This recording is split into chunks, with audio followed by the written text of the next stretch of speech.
Security forces conducted extensive search and area domination operations across vulnerable regions of Manipur's hill and valley districts to maintain law and order amid ongoing tensions. The operations aimed to bolster safety and ensure uninterrupted movement of essential supplies.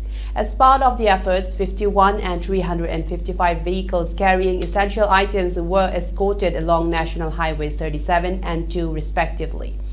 Strict security measures were implemented, including convoys in sensitive stretches to guarantee safe passage.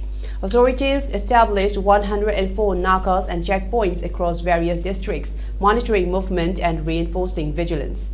Despite the heightened security, no detentions were reported for violations during the operations. Officials stated that these measures are critical to ensuring public safety and maintaining the flow of essential commodities. The situation remains under close surveillance to address any emerging challenges effectively.